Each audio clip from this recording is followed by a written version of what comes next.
हवामान बदल आणि वाढत्या उष्णतेच्या परिणामांना प्रभावीपणे तोंड देण्यासाठी केंद्र शासनाच्या हिट रेसिलियंट सिटीज उपक्रमात देशातील निवडक 12 शहरांमध्ये नाशिकची निवड झाली।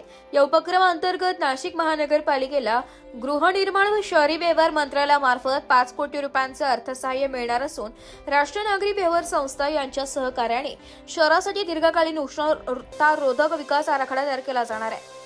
महापालिका आयुक्त मनीषा खत्री यांनी ही माहिती देताना सांगितले की या प्रकल्पाअंतर्गत शहरातील उष्णतेची तीव्रता, अर्बन हीट आयलँड परिणाम आणि उष्णतेसाठी संवेदनशील भागांचा वैज्ञानिक अभ्यास करून त्यानुसार अल्पकालीन, मध्यमकालीन आणि दीर्घकालीन उपाययोजना राबविण्यात येतील। नागरिक स्वयंसेवी संस्था आणि तज्ज्ञांच्या सहभागातून सर्वसमावेशक कृती आराखडा तयार केला जाणार आहे।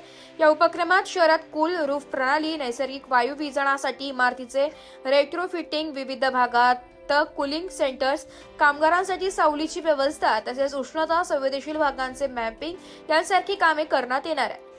महापालिकेत विशेष उष्णतारोधक कक्ष स्थापन करून हवामानाचा पूर्व इशारा देणारा यंत्रही विकसित केला जाणार आहे। सुमारे 15 महिन्यात पूर्ण होणाऱ्या या प्रकल्पामुळे उष्णतेमुळे होणारे आरोग्यविषयक धोके कमी होण्यास, हरित क्षेत्र व जलसुरक्षेला चालना मिळण्यास तसेच हवामान बदलाशी सुसंगत शाश्वत शहरी विकासाला गती मिळणार आहे। या उपक्रमामुळे नाशिकला राष्ट्रस्तरावरील पर्यावरणपूरक आणि उष्णतारोधक शहर म्हणून विकसित होण्याची मोठी संधी प्राप्त झाली असल्याचं आयुक्त मनीषा खत्री यांनी सांगितलंय।